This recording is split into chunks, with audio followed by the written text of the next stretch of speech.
नमस्कार साथियों, स्वागत है आप सबका आपके अपने YouTube चैनल रोज की रिवीजन पर। आज है 18 अक्टूबर और हमेशा की तरह हम लेकर आए हैं आज के दिन की महत्वपूर्ण करंट अफेयर्स और रिवीजन पॉइंट्स जो आपके आने वाले एग्जाम्स के लिए बहुत उपयोगी रहेंगे। तो चलिए शुरू करते हैं आज का रोज की रिवीजन का सफर बिना किसी देरी के। चर्चा में क्यों? भारत मध्य पूर्व यूरोप आर्थिक गलियारा IMEC, जिसे वर्ष 2023 G20 शिखर सम्मेलन में प्रस्तुत किया गया, का उद्देश्य भारत को मध्य पूर्व के माध्यम से यूरोप से जोड़ना है। हालांकि पश्चिम एशिया में चल रहे संघर्ष और उभरते आर्कटिक मार्ग इसके कार्यान्वयन एवं रणनीतिक व्यवहार्यता के लिए गंभीर चुनौतियां पेश करते हैं।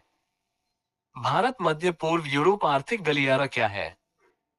परिचय। IMEC एक रणनीतिक मल्टी मॉडल कनेक्टिविटी पहल है जिसे नई दिल्ली में वर्ष 2023 में आयोजित G20 शिखर सम्मेलन के दौरान एक समझौता ज्ञापन माओ के माध्यम से लॉन्च किया गया था। इसके दो कॉरिडोर सेगमेंट हैं। पूर्वी कॉरिडोर भारत को खाड़ी क्षेत्र से जोड़ता है और उत्तरी कॉरिडोर खाड़ी क्षेत्र को यूरोप से जोड़ता है। IMEC के हस्ताक्षरकर्ता देशों में भारत, अमेरिका, सऊदी अरब, संयुक्त अरब अमीरात, फ्रांस, जर्मनी, इटली और यूरोपीय संघ EU शामिल हैं। ये G7 की partnership for global infrastructure and investment PGII 2021 का हिस्सा है। IMEC 2023 में अनुकूल भू राजनीतिक परिस्थितियों के बीच उभरा, जिसे अब्राहम अकॉर्ड और भारत, UAE, सऊदी अरब तथा अमेरिका के संबंधों में सुधार का समर्थन प्राप्त था। इसका लक्ष्य इजराइल के हाइफा पोर्ट को जॉर्डन की रेलवे प्रणाली और गल्फ क्षेत्र के बंदरगाहों से जोड़ना है। उद्देश्य। IMEC का उद्देश्य भारत, मध्य पूर्व एवं यूरोप के बीच व्यापार और आर्थिक सहयोग को बढ़ावा देने के लिए बंदरगाहों, रेलवे, सड़कों, समुद्री मार्गों, ऊर्जा पाइपलाइनों तथा डिजिटल अवसंरचना अंडरसी डिजिटल केबल्स का एक समेकित नेटवर्क विकसित करना है। IMEC को चीन की belt and road initiative brick के पारदर्शी, सतत और ऋण मुक्त विकल्प के रूप में डिजाइन किया गया है, जो राष्ट्रीय संप्रभुता को प्रभावित किए बिना अवसंरचना विकास सुनिश्चित करता है। भारत के लिए आर्थिक और रणनीतिक लाभ। IMEC स्वेज नहर मार्ग की तुलना में लॉजिस्टिक्स लागत को लगभग 30% और परिवहन समय को लगभग 40% कम करता है, जिससे निर्यात प्रतिस्पर्धा में वृद्धि होती है। भारत के लिए IMEC व्यापार मार्गों में विविधता लाने का एक रणनीतिक अवसर है, जिससे स्वेज नहर जैसे चोक पॉइंट्स पर निर्भरता कम होती है। ये गलियारा भूमध्य सागर के माध्यम से यूरोपीय बाजारों तक पहुंच बढ़ाता है और चीन की ब्री के विकल्प के रूप में कार्य करता है। EU भारत के सबसे बड़े व्यापारिक साझेदारों में से एक है। 2024-25 में 136 बिलियन USD का व्यापार और मजबूत कनेक्टिविटी निर्यात प्रतिस्पर्धा को बढ़ावा दे सकती है। IMEC भारत की एक्ट वेस्ट नीति के साथ भी मेल खाता है, जो ऊर्जा सुरक्षा, विप्रेषण एवं डायस्पोरा संबंधों के लिए मध्य पूर्व के साथ सहभागिता को गहरा करता है और साथ ही पाकिस्तान के क्षेत्रीय रणनीतिक प्रभाव का मुकाबला करता है। ये भारत की one sun one world one grid OSOWOG पहल के अनुरूप है, जो मध्य पूर्व से सौर और हरित हाइड्रोजन ऊर्जा का उपयोग करने का प्रयास करती है तथा भारत के कम कार्बन अर्थव्यवस्था में संक्रमण का समर्थन करती है। भारत मध्य पूर्व यूरोप आर्थिक गलियारा IMEC की प्रमुख चुनौतियां क्या हैं? पश्चिम एशिया में भू राजनीतिक अस्थिरता। अक्टूबर 2025 में हमास के हमले तथा उसके बाद इजरायली सैन्य कार्रवाई ने क्षेत्रीय सुरक्षा को और बिगाड़ दिया है, विशेषकर इजराइल और अरब राज्यों के बीच, जिससे IMEC के मुख्य मार्ग को खतरा उत्पन्न हुआ है। इजराइल के सऊदी अरब और जॉर्डन जैसे देशों के साथ संबंधों में गिरावट उनके क्षेत्रों के माध्यम से योजनाबद्ध रेलवे तथा ऊर्जा अवसंरचना परियोजनाओं को रोक सकती है। पश्चिम एशिया की अस्थिर राजनीतिक स्थिति दीर्घकालिक बुनियादी ढांचे में निवेश को जोखिमपूर्ण और अनिश्चित बनाती है। जलवायु परिवर्तन के कारण व्यापार गतिशीलता में बदलाव। आर्कटिक समुद्री मार्ग, जो अब जलवायु परिवर्तन के कारण अधिक सुलभ हो गए हैं, एशिया और यूरोप के बीच छोटे एवं लागत प्रभावी शिपिंग मार्ग प्रदान करते हैं, जिससे IMEC की प्रतिस्पर्धात्मक बढ़त कम होती है। अमेरिका, रूस, चीन और उत्तरी यूरोप जैसे देश आर्कटिक कनेक्टिविटी से IMEC के हस्ताक्षरकर्ता देशों की तुलना में अधिक लाभ उठा सकते हैं। इटली और फ्रांस जैसे भूमध्य सागरीय देश IMEC को आर्कटिक मार्गों के कारण संभावित आर्थिक हाशियाकरण का मुकाबला करने वाला विकल्प मानते हैं। लाल सागर में विघटन और समुद्री असुरक्षा। लाल सागर में हूती विद्रोहियों द्वारा बार बार हमलों के कारण शिपिंग प्रभावित हुई है, जिससे केप ऑफ गुड होप के माध्यम से मार्ग परिवर्तन करना पड़ा और परिवहन समय तथा लागत में वृद्धि हुई। IMEC, जो संघर्ष क्षेत्रों के निकट समुद्री मार्गों पर निर्भर करता है, इसी प्रकार के विघटन के जोखिम का सामना करता है। क्षेत्रीय अभिकर्ताओं को बाहर करना और रणनीतिक प्रतिस्पर्धा। तुर्की, मिस्र या ईरान जैसे देश अपने रणनीतिक भौगोलिक स्थान के बावजूद IMEC का हिस्सा नहीं है, जिससे प्रतिद्वंद्वी या समानांतर गलियारों के निर्माण की संभावना बनती है। पाकिस्तान के अरब देशों, विशेषकर सऊदी अरब के साथ बढ़ते संबंधों का लाभ उठाकर IMEC का मुकाबला किया जा सकता है और क्षेत्र में भारत के प्रभाव को कमजोर किया जा सकता है। कार्यान्वयन और निवेश चुनौतियां। उच्च गति रेलवे, ऊर्जा पाइपलाइन और डिजिटल अवसंरचना का निर्माण कई सर्वेक्षणशील क्षेत्रों में करना अत्यधिक वित्तीय तथा तकनीकी संसाधनों की मांग करता है। IMEC का उद्देश्य वर्ष 2027 तक $600 बिलियन जुटाना है, लेकिन इसके लिए स्टेक होल्डर्स के बीच स्पष्ट वित्तपोषण रोडमैप और लागत साझा करने की योजना नहीं है। वृहद पैमाने की अवसंरचना परियोजनाओं के लिए दीर्घकालिक निवेश। प्रत्येक परियोजना में 3-8 बिलियन की आवश्यकता होती है, जो वैश्विक आर्थिक मंदी के बीच अनिश्चित बनी हुई है। गाजा संघर्ष में शांति की अनिश्चित संभावनाएं। भले ही शांति पहले प्रस्तावित की जा रही हो, गाजा या व्यापक इजराइल पैलेस्टाइन क्षेत्र में दीर्घकालिक स्थिरता की कोई गारंटी नहीं है। भविष्य में किसी भी प्रकार की हिंसक घटनाएं इजराइल और जॉर्डन में गलियारे के चल रहे या योजनाबद्ध खंडों को बाधित कर सकती है। IMEC के सफल कार्यान्वयन के लिए भारत कौन सी रणनीतियां अपना सकता है? बहुपक्षीय सहयोग और शासन को बढ़ावा देना। भारत को IMEC सचिवालय स्थापित करने में नेतृत्व करना चाहिए ताकि समन्वय, विवाद निवारण और निगरानी सुनिश्चित हो सके। इसके साथ ही सदस्य देशों के बीच नीतिगत समन्वय और नियामक संरेखण को प्रोत्साहित करना चाहिए। भू राजनीतिक सहभागिता को मजबूत करना। भारत को सभी सदस्य देशों और क्षेत्रीय अभिकर्ताओं के साथ सक्रिय कूटनीतिक संपर्क बनाए रखना चाहिए। पश्चिम एशियाई अस्थिरता जैसे गाजा संघर्ष, सऊदी ईरान प्रतिद्वंद्विता को संबोधित करने के लिए विवाद समाधान को सुविधाजनक बनाना चाहिए। तुर्की, ईरान, कतर एवं मिस्र को शामिल करने को बढ़ावा देना तथा IMEC की पहुंच बढ़ाने, भारत अरब आर्थिक संबंधों को मजबूत करने और पाकिस्तान के क्षेत्रीय प्रभाव का मुकाबला करने के लिए सऊदी एवं मिस्र के और बंदरगाहों को शामिल करना। निवेश प्रतिबद्धताओं को सुरक्षित करना। सदस्य देशों के बीच स्पष्ट वित्तीय रोडमैप और लागत साझा करने की व्यवस्था विकसित करना चाहिए। सार्वजनिक निजी भागीदारी PPP, ग्रीन बॉन्ड और सतत वित्त का उपयोग करके बजट पर दबाव कम करना।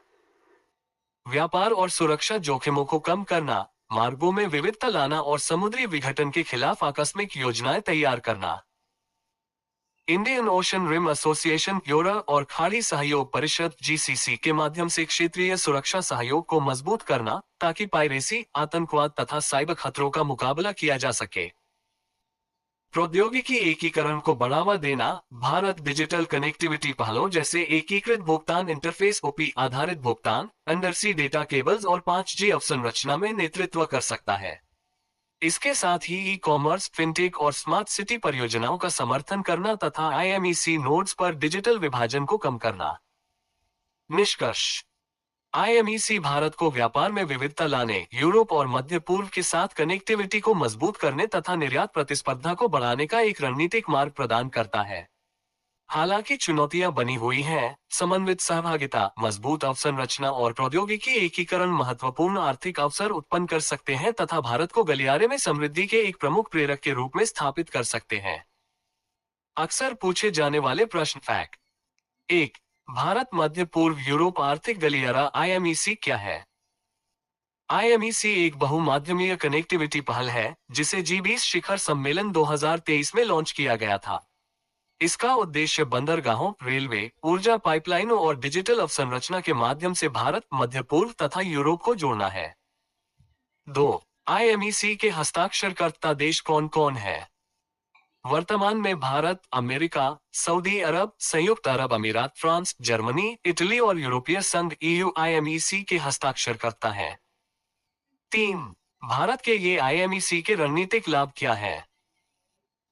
IMEC स्वेज नहर की तुलना में लॉजिस्टिक्स लागत -30% और परिवहन समय -40% को कम करता है, निर्यात प्रतिस्पर्धा को बढ़ाता है, भारत के OSOWG ऊर्जा लक्ष्यों का समर्थन करता है तथा एक्ट वेस्ट नीति के तहत संलग्नता को मजबूत करता है।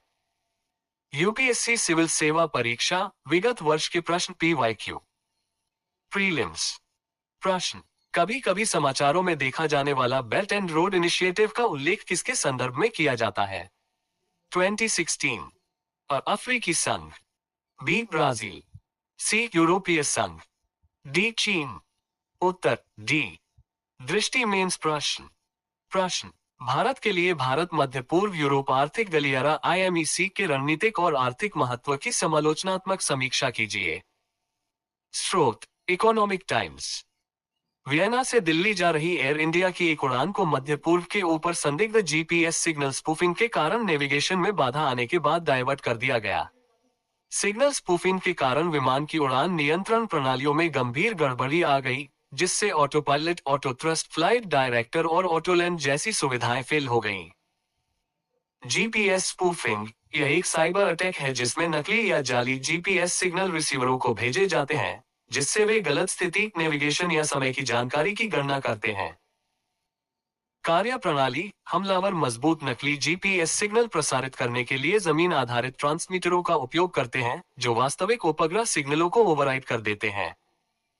GPS रिसीवर इन नकली संकेतों को लॉक कर देता है, जिससे गलत स्थान या समय की जानकारी मिलती है। विमानन पर प्रभाव। स्पूफिंग के कारण विमान नेविगेशन प्रणाली, जिसमें ऑटो पायलट, फ्लाइट डायरेक्टर और ऑटोलैंड शामिल हैं, में खराबी आ सकती है, जिसके परिणामस्वरूप विमान का गलत दिशा में चले जाना, कॉकपिट नियंत्रण भ्रम, झूठी चेतावनियां तथा प्रतिबंधित हवाई क्षेत्र में प्रवेश या टकराव का खतरा हो सकता है। जैमिंग से अंतर। जैमिंग के विपरीत, जो सिग्नल को अवरुद्ध या बाधित करता है, स्पूफिंग गलत डेटा प्रदान करता है, जिससे पता लगाना और प्रतिक्रिया करना अधिक कठिन हो जाता है। शमन उपाय। इनिशियल रेफरेंस सिस्टम IRS जैसी मजबूत बैकअप नेविगेशन प्रणालियां स्पूफिंग के दौरान वैकल्पिक स्थान डेटा प्रदान करती हैं। लचीलापन बढ़ाने के लिए एंटी स्पूफिंग प्रौद्योगिकियां, मल्टी कॉन्स्टेलेशन GNSS, उन्नत सिग्नल प्रोसेसिंग और पायलट प्रशिक्षण आवश्यक है। Global cyber security outlook 2025। प्रारंभिक परीक्षा। प्रेव नेक्स्ट। प्रधानमंत्री सूक्ष्म खाद्य प्रसंस्करण उद्यम योजना PMFME। टैग्स। स्रोत ET। चर्चा में क्यों। भारत के केंद्रीय वित्त मंत्री ने प्रधानमंत्री सूक्ष्म खाद्य प्रसंस्करण उद्यम योजना PMFME योजना के तहत राज्यों और केंद्र शासित प्रदेशों को 3,791.1 करोड़ रुपए जारी करने की घोषणा की। PMFME योजना क्या है? PMFME का उद्देश्य सूक्ष्म खाद्य उद्यमों को मजबूत करना, वोकल फॉर लोकल उत्पादों को बढ़ावा देना और ग्रामीण उद्यमियों को औपचारिक अर्थव्यवस्था में एकीकृत करना है। 29 जून 2020 को शुरू की गई PMFME योजना आत्मनिर्भर भारत अभियान के तहत एक केंद्र प्रायोजित योजना है। इसे 2020-21 से 2025-26 की अवधि के लिए 10,000 करोड़ रुपए के कुल परिव्यय के साथ लॉन्च किया गया था। योजना की मुख्य विशेषताएं। सामान्य अवसंरचना, साझा सुविधाओं के साथ खाद्य प्रसंस्करण इकाइयां स्थापित करने वाले FPO, सहकारी समितियां, SHG और सरकारी एजेंसियां 35% क्रेडिट लिंक्ड सब्सिडी के लिए पात्र हैं, जो 3 करोड़ रुपए तक है। क्रेडिट लिंक्ड सब्सिडी व्यक्ति, FPO, NGO, सहकारी समितियां, SHG और प्राइवेट लिमिटेड फर्म नई इकाइयों को अपग्रेड करने या स्थापित करने के लिए 35% सब्सिडी प्रति यूनिट 10 लाख रुपए तक का लाभ उठा सकते हैं। एक जिला एक उत्पाद ODOP पैमाने, मूल्य श्रृंखला विकास और विपणन सहायता को बढ़ावा देने के लिए ODOP दृष्टिकोण को लागू किया गया है। 35 राज्यों केंद्र शासित प्रदेशों के 713 जिलों को 137 अद्वितीय उत्पादों के साथ कवर किया गया है। स्वयं सहायता समूहों के लिए बीज पूंजी, कार्यशील पूंजी और छोटे उपकरणों के लिए बीज पूंजी के रूप में प्रति सदस्य 40,000 रुपए से लेकर प्रति SHG 4 लाख रुपए तक की राशि प्रदान की जाती है, जिसका वितरण SHG महासंघों के माध्यम से किया जाता है। विपणन एवं ब्रांडिंग। प्रसंस्कृत खाद्य उत्पादों को बढ़ावा देने के लिए FPO, SHG, सहकारी समितियों या SPV द्वारा ब्रांडिंग और विपणन पहल के लिए 50% अनुदान प्रदान करता है। क्षमता निर्माण। लाभार्थियों के तकनीकी और व्यावसायिक कौशल को बढ़ाने के लिए खाद्य प्रसंस्करण उद्यमिता विकास कार्यक्रम के अंतर्गत प्रशिक्षण प्रदान किया जाता है। लागत साझाकरण पैटर्न केंद्र और राज्यों के बीच 60-40, पूर्वोत्तर और हिमालयी राज्यों के लिए 90-10, विधायिका वाले केंद्र शासित प्रदेशों के लिए 60-40 तथा अन्य केंद्र शासित प्रदेशों के लिए 100% केंद्रीय वित्तपोषण। खाद्य प्रसंस्करण क्षेत्र से संबंधित अन्य प्रमुख सरकारी पहल क्या है? प्रधानमंत्री किसान संपदा योजना, खाद्य प्रसंस्करण उद्योग के लिए उत्पादन आधारित प्रोत्साहन पीएलआई योजना, प्राथमिकता क्षेत्र ऋण पीएसएल, खाद्य और कृषि प्रसंस्करण इकाइयों के साथ साथ कोल्ड चेन अवसंरचना को अब प्राथमिकता क्षेत्र ऋण पीएसएल, खाद्य और कृषि प्रसंस्करण इकाइयों के साथ साथ कोल्ड चेन अवसंरचना को अब प्राथमिकता वाले क्षेत्रों के रूप में मान्यता दी गई है। स्वचालित मार्ग के तहत 100% प्रत्यक्ष विदेशी निवेश, खाद्य प्रसंस्करण क्षेत्र स्वचालित अनुमोदन मार्ग के माध्यम से पूर्ण प्रत्यक्ष विदेशी निवेश प्राप्त कर सकता है। विशेष खाद्य प्रसंस्करण कोष, राष्ट्रीय कृषि और ग्रामीण विकास बैंक नाबार्ड के साथ 2000 करोड़ रुपए के कोष की स्थापना। मेगा फूड पार्क योजना खाद्य प्रसंस्करण के लिए एकीकृत अवसंरचना प्रदान करती है, जिसमें प्रति परियोजना 50 करोड़ रुपए तक की पेशकश की जाती है। अक्सर पूछे जाने वाले प्रश्न। 1. पीएमएफएमई योजना क्या है? सूक्ष्म खाद्य उद्यमों को औपचारिक बनाने, स्थानीय उत्पादों को बढ़ावा देने, ग्रामीण आय बढ़ाने और उद्यमियों को औपचारिक अर्थव्यवस्था में एकीकृत करने के लिए वर्ष 2020 में एक योजना शुरू की गई। 2. पीएमएफएमई क्या सहायता प्रदान करता है? व्यक्तिगत इकाइयों, एफपीओ, सहकारी समितियों और एसएचजी को पूंजीगत सब्सिडी, अनुदान, बीज निधि, प्रशिक्षण, ब्रांडिंग, विपणन, सामान्य बुनियादी ढांचा और अनुसंधान एवं विकास सहायता प्रदान करता है। 3. ओडीओपी दृष्टिकोण क्या है?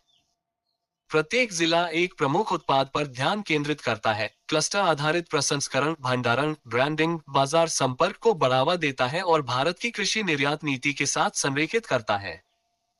4. इस क्षेत्र को किन चुनौतियों का सामना करना पड़ रहा है?